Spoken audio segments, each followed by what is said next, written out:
Graças a Deus, nós temos ali a irmã Lília e eu já lhe dei um beijinho há pouco e, atendendo à idade dela, ela pertence à geração Caleb, que com 85 anos Caleb queria conquistar a montanha mais difícil. Ela é uma jovem, José, ela é uma jovem. Com esta idade, Caleb sentia mais força do que quando era mais jovem, porque ele queria conquistar a montanha mais difícil. Portanto, isso é fantástico. Que o Senhor abençoe ricamente. E eu estou ainda a falar sobre a geração Caleb. E hoje vou continuar a falar sobre a geração Caleb. Assim me ajude o Senhor. A última vez, vocês já não se lembram, não é? Mas a última vez que eu falei sobre a geração Caleb, falei-vos de Ana. A Ana que aparece no nascimento do Senhor Jesus Cristo, associado ao nascimento do Senhor Jesus Cristo. Aquela mulher de idade, que era viúva, e que nós falamos já acerca dela. Entretanto, eu hoje quero vos falar sobre um homem que aparece lá ao pé dela, que é o Simeão. Há coisa de quase 2 meses, eu falei online na Igreja das Fontainhas sobre este Simeão. E eu vou falar aqui outra vez sobre o assunto, embora eu vá dizer aqui coisas que lá não disse certamente, até porque é impossível a gente dizer a mesma coisa, mas é segurança para aqueles que já ouviram, os poucos que aqui estão e que ouviram e que estavam lá nessa reunião online, vão ouvir, portanto, eu gostava de falar-vos acerca de Simeão. Mais um idoso na Bíblia, mais um da geração Caleb, mais um homem de Deus, e como nós precisamos de olhar para estes que são referência para nós podermos pautar a nossa vida por estes exemplos. Sede meus imitadores, disse Paulo. E todos estes poderiam dizer o mesmo. Neste sentido, Ana poderia dizer: mulheres, sede minhas imitadoras. E estes homens, como Simeão, também poderiam dizer: sede meus imitadores. E é nesta perspectiva e é com este objetivo e neste espírito que eu vos quero falar acerca dele. Eu já falarei sobre esta questão da idade dele, porque é uma questão que se deve abordar. Segundo uma tradição antiga, e estamos a falar, e já agora eu posso também dizer, a Bíblia não diz a idade dele. A Bíblia não diz que ele era novo nem que ele era velho. Se vocês lerem com atenção o texto, e o texto está em Lucas no capítulo 2, versículos 25 até ao 35, a Bíblia não diz a idade dele. Mas é consciência geral, de uma forma geral, de que este homem devia ser um homem idoso. E isto por várias razões. Porque a Bíblia diz que ele não morreria antes de ter visto o Cristo, o Senhor. A Bíblia, em primeiro lugar, diz que ele estava à espera. Ora, diz a Bíblia que ele esperando...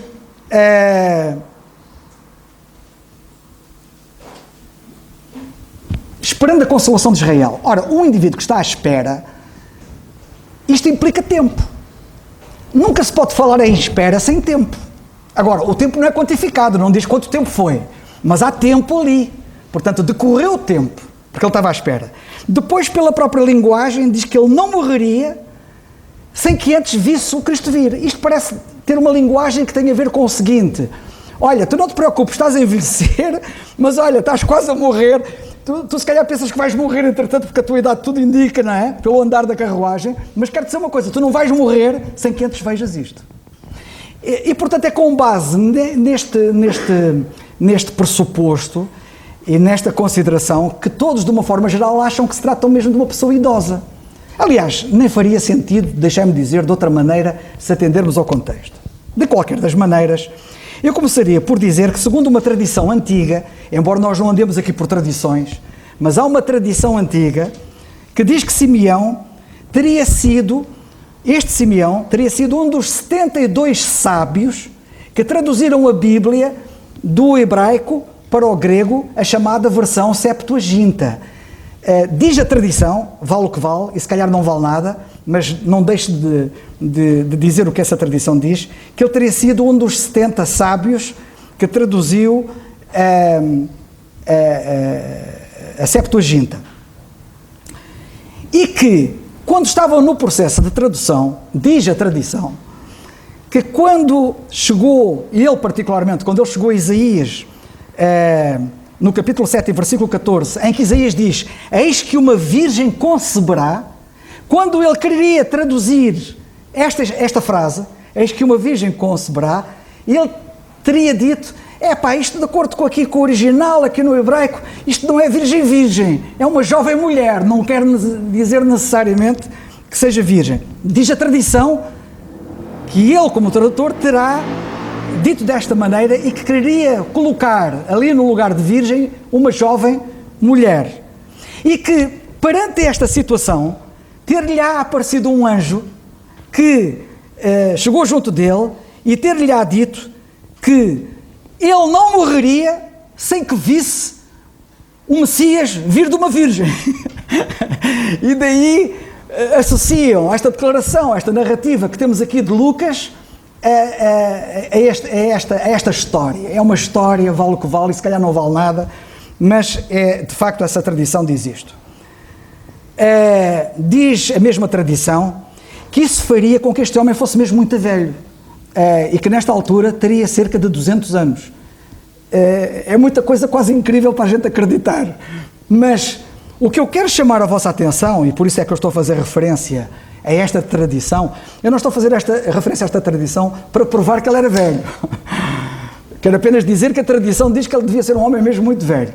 Mas o que eu quero dizer, ao fazer a referência a esta tradição, é aproveitar para dizer que a virgindade, o nascimento virginal do Senhor Jesus Cristo, é uma verdade fundamental da Bíblia. E infelizmente muitos têm claudicado aqui. E pensam que o Senhor Jesus Cristo não terá nascido virginalmente, isto é, não terá nascido de uma virgem, como ele nasceu. Que foi uma virgem, ela achou-se concebida, sendo virgem, do Espírito Santo. E esta verdade é uma verdade capital e fundamental, porque se não fosse assim, ninguém poderia ser salvo. Se o Senhor Jesus Cristo não tivesse o nascimento que teve, ninguém podia ser salvo. E ninguém podia ser salvo porquê? Porque se ele não tivesse nascido assim, ele seria mais um pecador como os outros. Teria tido um nascimento em que herdaria o pecado como os outros. O nascimento virginal do Senhor Jesus Cristo, o facto de Maria se ter achado concebida pelo Espírito Santo, é uma verdade fundamental na Bíblia. E se esta verdade ruir, todo o cristianismo vai ruir.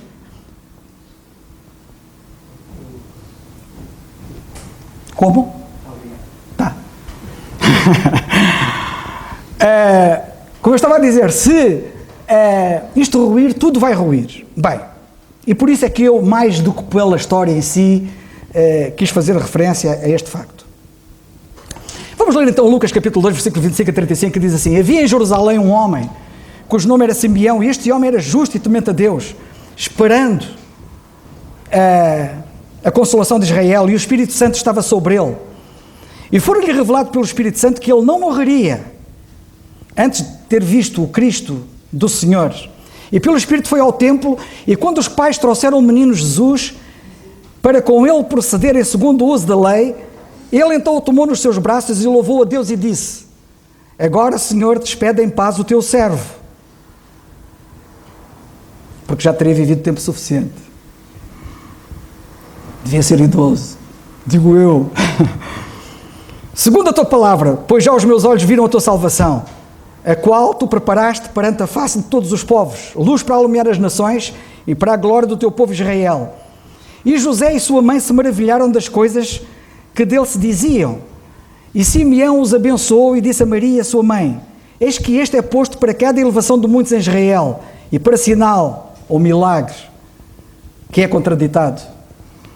E uma espada traspassará também a tua própria alma, para que se manifestem os pensamentos de muitos corações. Portanto, nós temos aqui, na minha ótica, mais um da geração Caleb. Simeão, que eu creio que era um homem de idade. Mas isso também não é importante. Vocês vão ver, mesmo que ele não tivesse idade. Mas tudo indica, parece indicar que ele era um homem com idade. Acabado de nascer não era de certeza. Eu quero-vos falar de Simeão, e hoje começo, porque isto eventualmente terá continuidade, que quer dizer aquele que ouve, aquele que dá ouvidos. E eu quero chamar a vossa atenção para isto, porque ninguém pode ser um homem de Deus se não der ouvidos, se não tiver ouvidos. E eu farei referência a alguns aspectos em relação a isso. No livro do profeta Jeremias, eu cito, no capítulo 7, versículos 23 a 24, lemos assim: mas isto lhes ordenei dizendo, dai ouvidos à minha voz. Olha o que o Senhor está a dizer. Dai ouvidos à minha voz, e eu serei o vosso Deus, e vós sereis o meu povo, e andai em todo o caminho que eu vos mandar, para que vos vá bem. Ouvi. Vocês estão a ouvir bem o que eu estou a dizer? Mas não ouviram. Isto é que é dramático. A Bíblia, desde o princípio, mostra que Deus está a falar. E desde o princípio nós vemos que tendencialmente o homem não quer ouvir. Foi assim no Éden, no jardim do Éden, com o primeiro homem, que não deu ouvidos ao que Deus disse. E tem sido esta a história ao longo das várias gerações, com algumas exceções. Mas não ouviram. E depois lemos assim: nem inclinaram os seus ouvidos, mas andaram nos seus próprios conselhos, que é a nossa tendência. Infelizmente, nós achamos-nos tão entendidos, achamos que sabemos tudo, e nós é que sabemos como é que devemos dirigir a nossa vida. Precisamos agora cá do Senhor que nos dirija. Precisamos agora cá de ouvir o que Ele tem a dizer. Que erro total da parte de quem pensa assim. Nem inclinaram os seus ouvidos, mas andaram nos seus próprios conselhos, no propósito do seu coração malvado. E atenção, que o perigo de nós seguirmos o nosso próprio propósito é porque temos um coração malvado. Se nós formos pelo nosso coração, porque nós pensamos, não nos esqueçamos que o nosso coração é mau e perverso, mais do que todas as coisas, e o profeta Isaías diz que é um coração malvado, Jeremias, perdão, diz que é um coração malvado, e depois diz assim, que estes que não deram ouvidos, termina assim o profeta, no versículo 24, andaram para trás e não para diante. Eu fico muito triste quando vejo muitos crentes andarem para trás e não para a frente. Para onde é que estás tu a andar? Para a frente ou estás a andar para trás? Alguns já estiveram mais adiante com aquilo que estão, porque andaram para trás. Esta é uma boa pergunta para nós refletirmos e cada um de nós saberá na presença do Senhor a responder. O versículo 25 começa assim: havia em Jerusalém um homem. E como eu disse quando falei nas fontainhas, e digo aqui, nós precisamos de homens. Há muita falta de homens. Onde é que estão os homens? E quando eu falo de homens, estou a falar de homens de Deus. E quando estou a falar de homens de Deus, não estou a falar apenas de pessoas do sexo masculino. Isto inclui as mulheres. Eu quero chamar a vossa atenção para isto, porque houve alguém que eu, falando com alguém que teria estado naquela reunião nas fontainhas, quando eu falei acerca deste assunto, me terá comentado qualquer coisa do género: o irmão falou aos homens, e eu disse: eu falei aos homens e às mulheres, não falei só aos homens. Eu falei aos homens e às mulheres, e eu quero salvaguardar isto exatamente porque alguns já parece que estou a ver, vão pensar assim, as mulheres já darem assim uma coisa assim no homem, dizer assim: estás a ouvir? Ouve. Não, isto é para as mulheres também, embora estejamos a falar de homens, estamos a falar em termos genéricos. Precisamos de homens de envergadura, precisamos de mulheres de envergadura. Havia um homem em Jerusalém. E quero chamar a vossa atenção para o facto de que nós podemos ser homens no contexto mais elevado. E devemos ser homens. Porque era em Jerusalém. Não era na China, não era na Nicarágua, não era no Zimbábue, não era na Finlândia. Era em Jerusalém. Em Jerusalém que tinha visto homens. E que homens em Jerusalém. E nós podemos e devemos ser homens no contexto mais admirável. Houve um homem na antiguidade chamado Diógenes, Este Diógenes era de Sinope. Era um filósofo na Grécia Antiga. E são inúmeras as histórias que se contam acerca deste filósofo da Antiguidade. Talvez a história mais famosa seja o facto de ele ser visto a andar na rua durante o dia com uma candeia. Andava na rua com uma candeia. E aí toda a gente ficava intrigada. Se alguém andasse na rua com uma candeia à noite, ainda faria sentido, dizemos nós. O problema é que ele andava com a candeia acesa na rua durante o dia.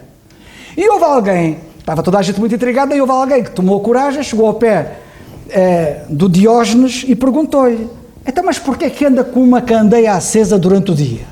E a resposta dele foi: anda à procura de homens. Ando à procura de homens. Já no tempo dele não havia homens. Homens verdadeiros. Homens virtuosos. Homens a sério. Nós precisamos de homens. Havia um homem, e este homem era Simeão.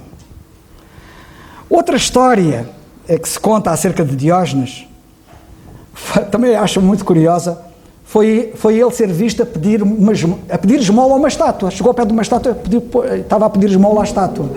E toda a gente ficou muito admirado. Então, mas o indivíduo está a pedir esmola a uma estátua? E também houve alguém que lhe perguntou qual era o motivo dessa conduta. E ele disse que o fazia por duas razões. Há dois motivos que eu tenho para pedir a esmola à estátua. O primeiro motivo é que ela é cega e não me vê. E o segundo motivo é para eu me acostumar a não receber nada de ninguém, a não depender de ninguém. Isto levar-nos-ia a pensar bastante sobre este assunto, mas que demonstra a dimensão do homem que ele era e dos homens que ele queria ver e que não via na sociedade em que ele se encontrava. Em Jerusalém havia um homem. Eis aqui um homem.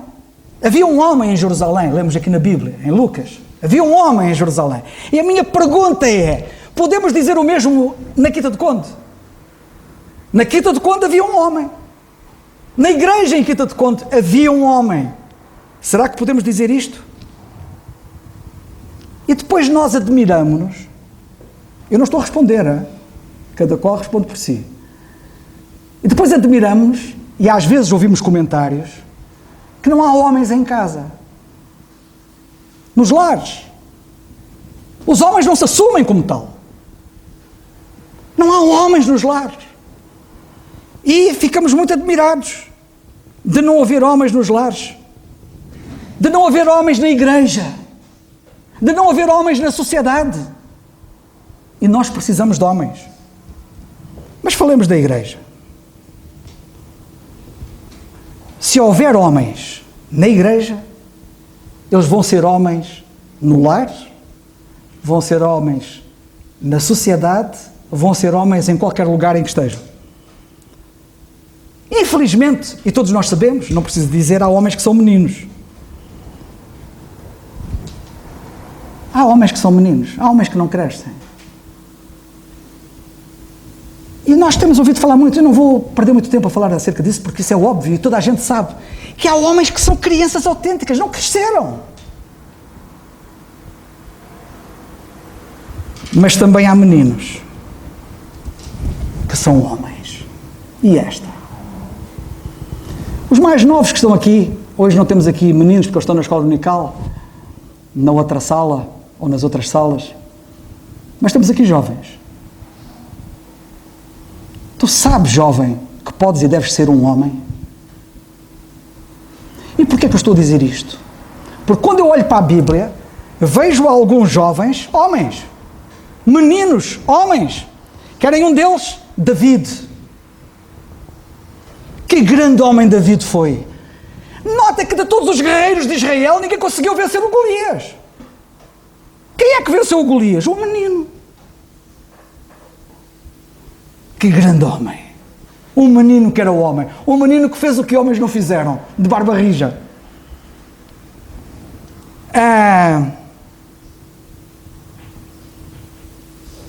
O que realmente separa os homens dos meninos, e é importante que vocês registrem bem isto, não é a idade.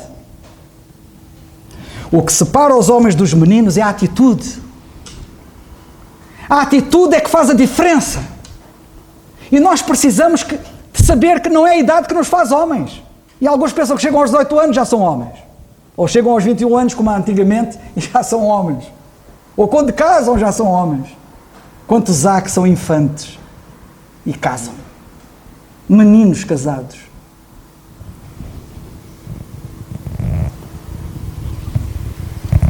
Em Mateus, e eu quero que vocês agora reparem nesta relação que eu vos vou dizer. Em Mateus, no capítulo 11, quero que vocês leiam. Mateus 11, 15, 16. No Evangelho de Mateus, capítulo 11, versículos 15 e 16, nós lemos assim.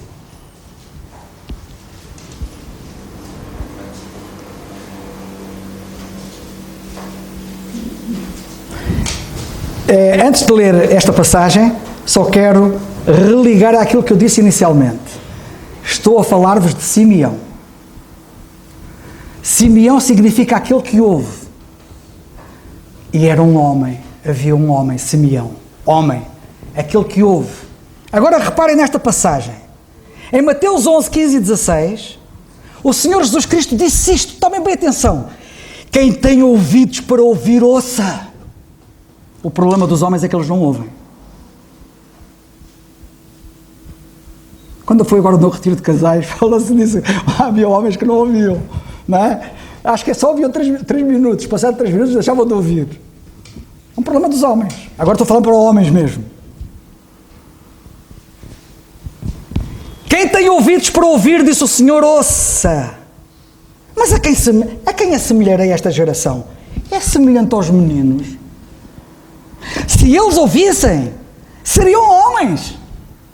Mas porque não ouviam a palavra de Deus, o Senhor diz, eu vou assemelhar esta geração a uma geração de meninos. E deixar-me dizer uma coisa, a geração em que eu vivo é uma geração de meninos. De meninos. De meninos. E começa logo pelos governantes das nações. São meninos autênticos. Crianças. Aliás, piores que crianças. Não vou falar acerca disso. O que difere os homens dos meninos, sabem o que é? É apenas o tamanho dos brinquedos. Alguns brincam com armas nucleares. Alguns brincam com mísseis. Alguns brincam com bombas, com aviões para destruir. É o brinquedo deles. Os meninos também têm brinquedos, em um ponto mais pequeno. Também têm as suas guerras. Mas o que difere os homens dos meninos é apenas o tamanho dos brinquedos. E alguns, quando se tornam adultos, como as pessoas consideram que é um adulto, não quer dizer que seja um homem, passam a vida a com brinquedos de adulto. Eu passo-me com isto. Será que tu ainda brincas? Porque quando eu vejo alguns, eles não olham para aquilo como brinquedos, mas aquilo são brinquedos, a perderem tempo, a brincar com coisas de adulto e o tempo a passar, as oportunidades a fugir, a obra a não se realizar, as necessidades a serem muitas. Eu fico impressionado com isso. Não crescem, não levam a vida a sério, são meninos. Já ouviram falar da síndrome de Pan? De Peter Pan? Já ouviram falar de Peter Pan? Sabem quem foi Peter Pan? Todo mundo ouviu falar de Peter Pan, mas acho que muita gente não sabe quem foi Peter Pan. É a síndrome do homem que não cresce. Sabem que o Peter Pan nunca cresceu. Vocês nunca leram sobre as aventuras do Peter Pan? O conto retrata a história de um jovem chamado Peter Pan. Um rapaz que se recusava a crescer. Isto dói-me, porque há alguns crentes que se recusam liminarmente a crescer. Era conhecido como o garoto que nunca cresceu. E ele é retratado a morar numa terra encantada com piratas, criaturas mágicas, e a viver permanentemente ao lado de miúdos, querendo ser miúdo, não querendo crescer, recusando liminarmente crescer. Queria viver uma infância eterna. E quando eu olho para muitos crentes professos na igreja, olho para crentes que parece, porque as suas obras o revelam, que parece que estão a querer viver uma infância eterna. Querem ser meninos permanentemente. Esta síndrome de homens que não querem crescer, que não querem amadurecer, foi desenvolvida por um grande psicólogo chamado Dan Kiley. Viveu entre 1912 e 2004. Em 1983, sabem o que é que ele escreveu, este psicólogo? Síndrome de Peter Pan, o homem que nunca cresce.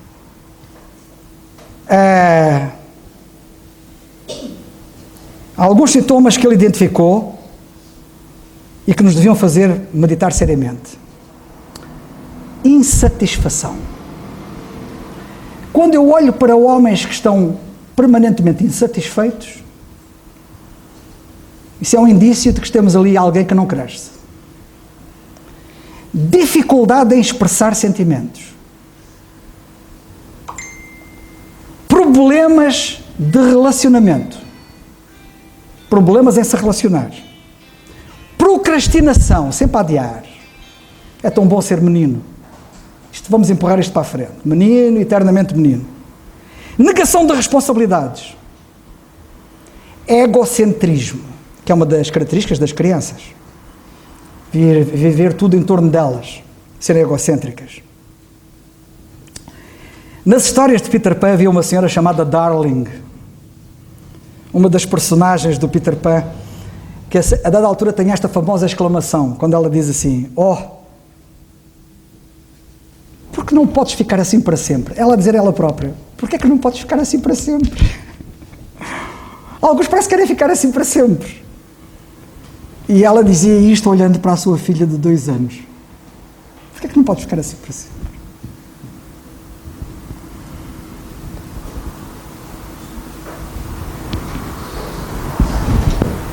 Como é que é possível um crente, eu já não falo do descrente, não é? Como é que é possível um crente recusar crescer quando a Bíblia diz assim, Efésios 4,15, cito: antes, seguindo a verdade em amor, cresçamos em tudo, naquele que é cabeça, Cristo. Como é que é possível eu não querer crescer, recusar-me crescer, permanecer uma criança, um menino, quando a Bíblia diz, cresçamos em tudo? Fantástico.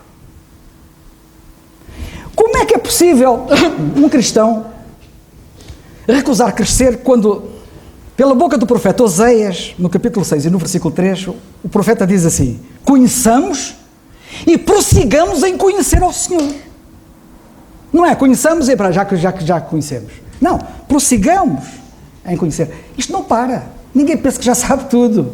Ninguém pensa que não tem mais para conhecer. Como é que nós podemos não querer crescer quando Pedro diz isto na primeira carta, na segunda carta, perdão, no capítulo 1, versículos 5 a 8, e cito, vós também pondo nisto mesmo toda a diligência. Pondo nisto toda a diligência. A Bíblia diz, não é para, olha para isto que isto é importante, não. Vocês em relação a isto, ponham toda a diligência nisto. Em quê? Acrescentai à vossa fé, isto é crescimento. Acrescentai à vossa fé a virtude.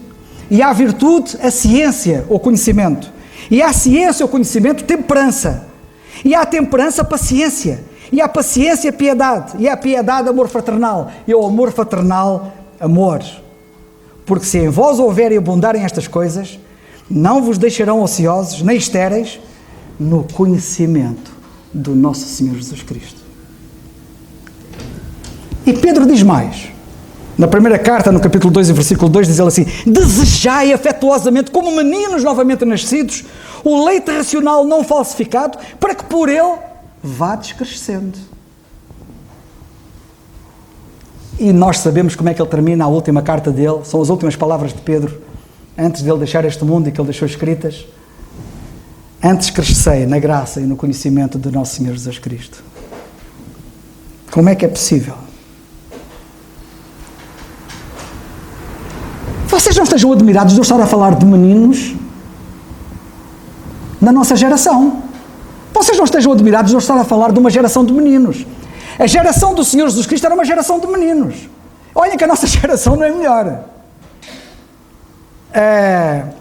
Citei-vos Mateus 11, versículo 16, que ele diz: a quem assemelharei esta geração? É semelhante aos meninos. Mas o problema não é só da geração em que a gente vive, em que o Senhor viveu. O problema é a igreja. A igreja, é verdade. Na primeira carta aos Coríntios, no capítulo 13, versículo 1, e vocês podem ler e convém ler. Primeira carta aos Coríntios, capítulo 3, versículo 1, o apóstolo diz assim: irmãos, está a escrever à igreja em Corinto, irmãos, não sejais meninos, não sejais meninos no entendimento, mas sede meninos na malícia. Desculpem lá, eu disse que era o capítulo 3, versículo 1, mas estou-vos a ler o capítulo 14, versículo 20, que também fala disso, que ele diz: não sejam meninos, porque o capítulo 3, versículo 1 diz assim: e eu, irmãos, não vos pude falar como a espirituais, mas como a carnais, como a meninos. Eu falei-vos como a meninos, vocês são meninos. Uma igreja de meninos. Homens casados, certamente que havia de haver lá avós, se calhar até havia de haver lá bisavós, e o apóstolo diz: eu escrevi-vos como a meninos. Meninos. Olha, características dos meninos, agora podemos ficar aqui o resto do dia e da vida a pensar nisto. Os meninos não sabem. Se há coisa que os meninos, que é caracterizado nos meninos, é a falta de conhecimento. Eles não sabem, por isso é que são meninos. Não sabem, não podem ajudar. Quem é que precisa de fazer uma grande tarefa e vai pedir ajuda a um menino? Não conseguem fazer, porque são meninos. Ninguém os consulta para fazer. Nunca são uma opinião válida para quem quer que seja. É assim muitos na igreja. Se eu tiver um problema, há certas pessoas com quem eu não vou ter para perguntar. E vocês também. Porque são meninos. Não têm força. Não podem guiar. Vocês já viram alguém dar a carta de condução a uma criança? Mas guiar, conduzir, neste caso conduzir alguém, guiar alguém, vão guiar como? Se são meninos. São de pequena estatura. Nós precisamos de homens de envergadura. São frágeis. São indefesos. Não se apercebem do perigo. E são tão meninos, isto agora estou a falar dos adultos que são meninos, são tão meninos que nem veem o perigo em que estão metidos por quererem ser meninos eternamente. Gostam de ser o centro das atenções. Há muitos que são assim, querem ser e ai de que alguém passasse por ele e não lhe dissesse bom dia ou boa tarde. Ficam logo ofendidos. Já agora peço desculpa àqueles que eu às vezes passo por eles e não os cumprimento. Não, aproveito para fazer uma meia-culpa, porque eu sou muito distraído, como vocês sabem, não é por mal. Mas se alguém passar por mim e não me cumprimentar, eu não posso levar a mal. Senão só estou a ser um menino. Gostam de impor a vontade e fazem birra. Se a minha vontade não for feita, fazem birra. E alguns, além de fazerem birra, sabem o que é que fazem? Fazem beicinho. Ficam amoados. A igreja em Corinto é um retrato da nossa igreja atual. E eu tenho que acabar. A igreja em Corinto é um retrato da nossa igreja atual. Se a gente perguntasse assim, qual é a igreja na Bíblia que é um retrato da igreja do século XXI? Eu diria, a igreja em Corinto. Olha, a igreja de Éfeso é que não é. A igreja atual, a igreja odierna, a igreja do século XXI, não tem nada a ver com a igreja de Éfeso, nem com a igreja de Filipos, nem com a igreja de Colossos, nem com a igreja de Tessalónica. Nada, zero. Mas tem muito a ver com a igreja em Corinto. A igreja em Corinto caracterizava-se por 3 aspectos fundamentais. Sabem quais eram? Passo a citar. Percepção superficial da verdade. A igreja hoje é assim. Tem uma percepção da verdade muito superficial. Eu até costumo dizer, o cristianismo hoje tem muitos quilómetros de extensão e centímetros de profundidade. É esta a igreja de hoje. Segundo, permissividade moral. A permissividade moral que existe na igreja hoje, no século XXI, é assustadora. E basta ver como é que os baluartes têm caído uns após outros, a ponto de hoje a permissividade ser de tal ordem que tudo se permite. A imoralidade na igreja é assustadora. E em terceiro lugar, a rejeição que a igreja tem votado do século XXI ao apostolado de Paulo. Não dão a Paulo o lugar que ele tem na Bíblia e a importância que as suas epístolas têm para a condução dos destinos da igreja neste mundo. Isto levar-nos-ia a ter aqui uma grande conversa. Mas a igreja em Corinto pôs em causa o apostolado de Paulo. Queria uma prova de que Cristo de facto falava nele. Queria uma prova de que aquilo que ele dizia era mesmo a revelação de Cristo. E é estes que ele fala nos sinais do meu apostolado. Como quem diz, eu tenho sinais, marcas, evidências, que são os milagres que eu operei, de que o meu apostolado é genuíno. Eu não sou um falso apóstolo. Mas não vou falar acerca disso. Por último, e vou terminar, porque eu tinha muito mais para dizer, vou terminar com 2 coisas. O Salmo 12 diz assim: salva-nos, Senhor, porque nos faltam homens. Salva-nos, Senhor, porque nos faltam homens. Eu penso que esta é a oração que a igreja deve fazer nos dias de hoje. Salva-nos, Senhor, porque nos faltam homens. Homens benignos. Há uma outra versão que diz homens piedosos. Faltam-nos homens piedosos. Porque são poucos os fiéis. Já o salmista dizia isso no tempo dele. São poucos os fiéis entre os filhos dos homens. E por último, eu tinha aqui muita coisa para dizer, mas eu vou ter que parar. Por último, termino com as palavras de Paulo a Timóteo, que era um jovem. E Paulo chama a este jovem, atenção jovens, isto é para vocês. Paulo diz assim a este jovem, que é o que eu quero também dizer a vocês. Mas tu, ó homem de Deus. Maravilhoso. Como é que Paulo chama o homem de Deus? E ele então diz uma coisa curiosa a Timóteo, diz ele assim: mas tu, ó homem de Deus, isto está no capítulo 6 e versículo 11, foge destas coisas e segue a justiça, o que está certo, que eu quero dizer justiça. Muita gente às vezes lê na Bíblia e não sabe o que é que ele quer dizer. Segue a justiça significa segue aquilo que está certo. A piedade, andar em comunhão com Deus. A fé, o amor, a paciência, a mansidão. Segue isto. Para concluir mesmo, vou fazer um comentário a isto que o apóstolo Paulo disse a Timóteo. O homem de Deus foge daquilo que os outros buscam.